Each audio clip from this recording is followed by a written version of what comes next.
ఓం శ్రీ మాత్రే నమః. నమస్తే అండి. ఎలా ఉన్నారండి? అంతా బాగున్నారా?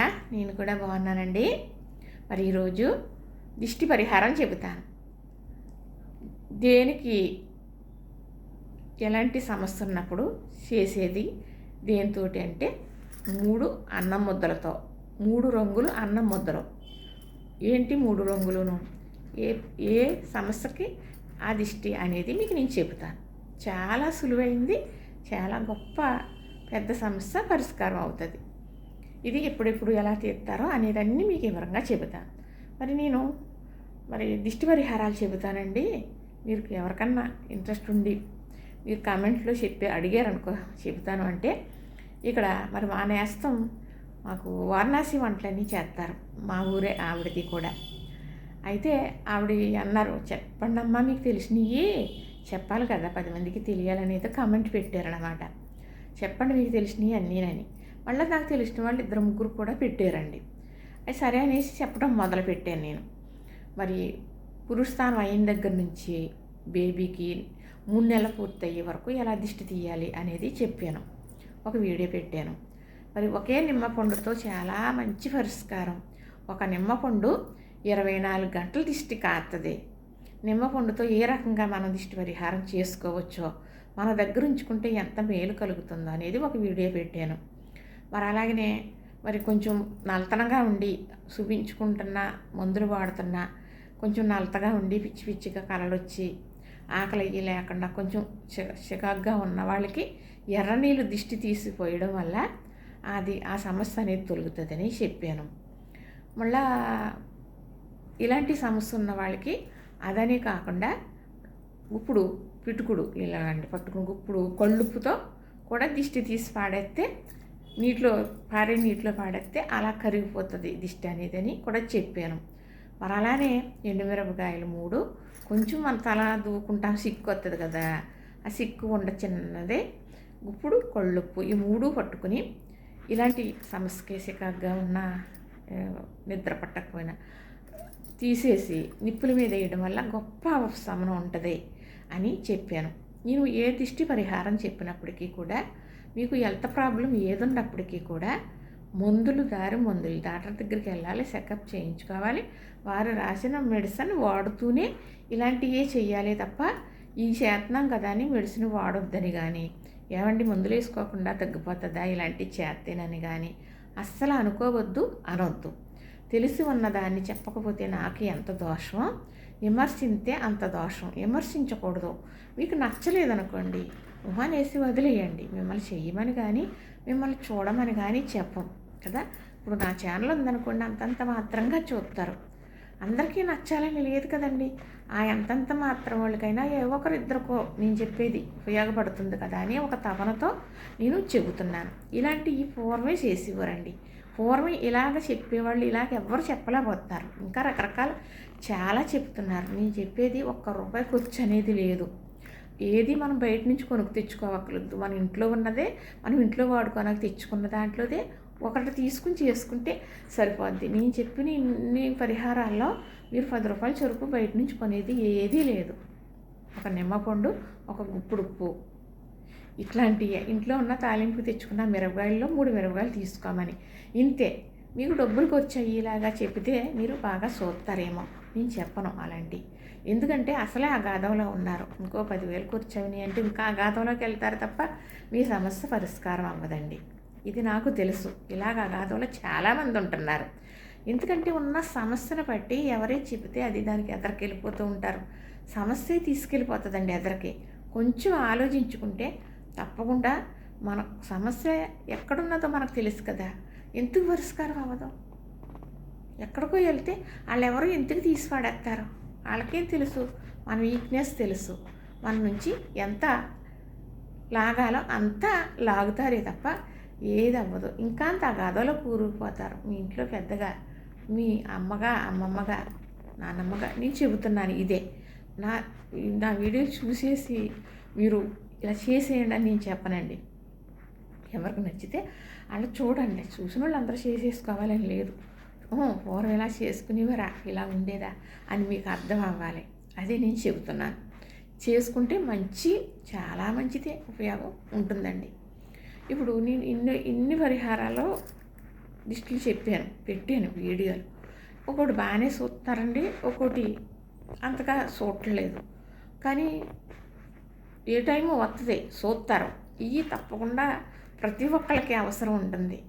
ఎందుకంటే మానవుడి నుంచి మానవుడికేనండి ఈ కారాలు, క్రోధాలు, మనుషుని చూసి స్వార్థం, ఇవన్నీ మనిషి నుంచి మనిషికే, ఇంకా ఏ ఇతర జంతువులకి ఉండవు ఇవి.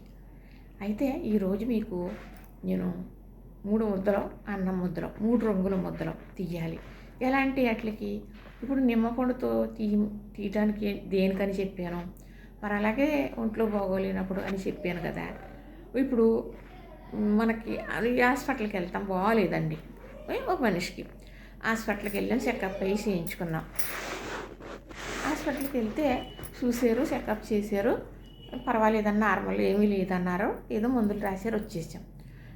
డాక్టర్ గారు ఏమీ లేదంటున్నారు, కానీ ఈ మనిషికి కొంచెం నీరసం అని, సిరబర్ల కింద నిద్ర పట్టకపోవడం, ఏమీ చేయబుద్ధి కాకపోవడం, ఏదో జ్వరం వచ్చింది తగ్గుతుందని కాకుండా ఏదో పీడిస్తున్నట్టుగా నలతలుగా ఉంటారు కదా చాలామంది. డాక్టర్ గారు ఏమీ లేదన్నారు, ఇతనేంటో ఈవిడేంటో ఇలాగ అయిపోతుంది అనుకున్నారు సందర్భాలు ఉంటాయి కదా. అలాంటి వాళ్ళ కోసం ఈ దిష్టి పరిహారం చెబుతున్నాను నేను. 3 అన్నం ముద్దలు. ఎలాగంటే అన్నం ప్రత్యేకంగా దిష్టి కోసమనే వండాలి. వండితే ఒక ముద్ద ఉట్టు అన్నం ముద్ద, తెల్ల ముద్ద, ఒక ముద్ద కొంచెం వైట్ సిమ్ అంటూను కొంచెం ఇది వేసారనుకోండి సర్ఫో, అందులో ఎర్ర రంగు వస్తుంది. పారాయణ ముద్దే చుట్టాలండి అసలు లెక్క ప్రకారంగా, అందుకని చెబుతున్నాను. ఎర్రగా ఉండాలంటే కుంకుమ కూడా వేయచ్చు, కానీ వద్దు. కొంచెం వైట్ సిమ్ అంటే వేస్తారు కదా, ఒగరుగా ఉంటుంది కదా, అందులో కొంచెం సర్ఫ్ వేసారనుకోండి, లేకపోతే కొంచెం పసుపు వేసారనుకోండి, చక్కగా ఎర్రగా అయిపోతుంది అన్నమాట. అదేం చేయాలి, పసుపులో మళ్ళీ కొంచెం సర్ఫ్ వేసినా కూడా మళ్ళీ ఎర్రగా వచ్చేస్తుంది. ఎరుపు అవటం కోసం చెబుతున్నాను. మనకైతే ఇంక తడుముకొని అవసరం లేదు, పసుపు సర్ఫ్ ఇంట్లో ఉంటాయి కాబట్టి అది కొంచెం కలుపుకొని అందులో అన్నం వేసి కలిపేసి ముద్ద చేసారనుకో ఎర్ర ముద్ద అవుతుంది. తెల్ల ముద్ద, ఎర్ర ముద్ద కదా. ఇంకోటి నల్ల ముద్ద. ఎలా చేయాలి, బొగ్గులు అమ్ముతారు, లేదు మీ చుట్టుపక్కల ఎవరికన్నా పొయ్యి వెలిగించుకుని వంట చేసుకునే వాళ్ళు ఉంటారు కదా, నిప్పులు ఉంటాయి, ఎంత అక్కర్లేదండి, బొగ్గు తెచ్చుకుని మెత్తగా నూరేసి చక్కగా అందులో కొంచెం అన్నం వేస్తే నల్ల ముద్ద, తెల్ల ముద్ద, ఎర్ర ముద్ద, 3 ముద్దలు. ఈ సమస్యలు ఉంటాయి కదా, ఏమీ లేదంటున్నారు, ఇలా కలతనగా ఉండి ఇలా ఉన్నది అని, అలాంటి వ్యక్తికి అది ఆడవాళ్ళకైనా సరే మగోళ్ళకైనా సరే, పెద్దోళ్ళకే ఎక్కువ ఉంటాయండి సమస్యలు, చిన్నపిల్లలకి అంత తక్కువ.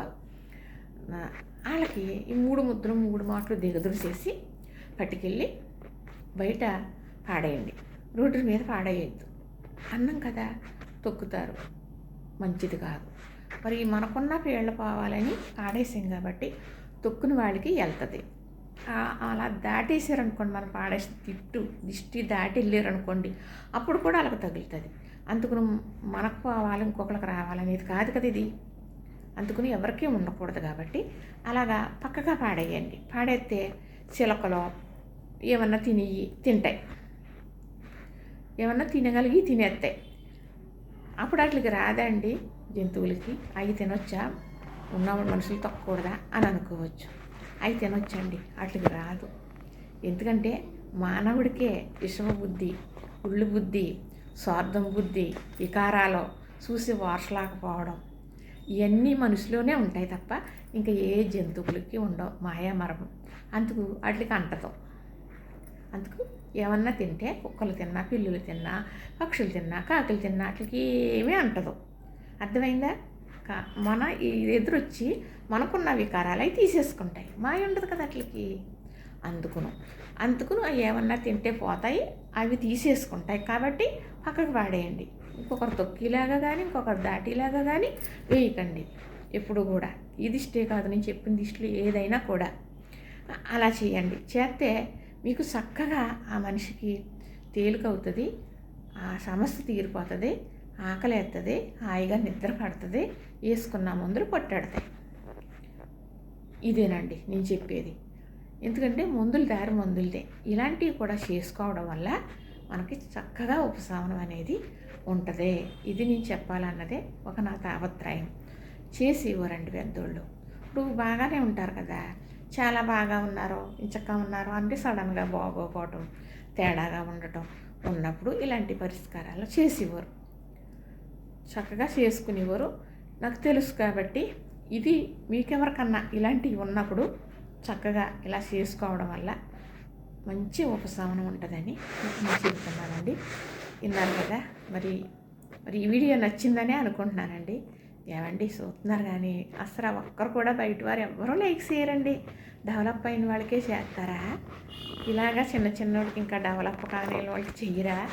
నాకైతే మోనిటైజేషన్ ఏదో అంటారు కదా, అది అయిందంటండి. మా చిన్న పాప చూస్తుంది, నాకు కొంచెం పాపం, నాకు తెలియదండి దీని గురించి.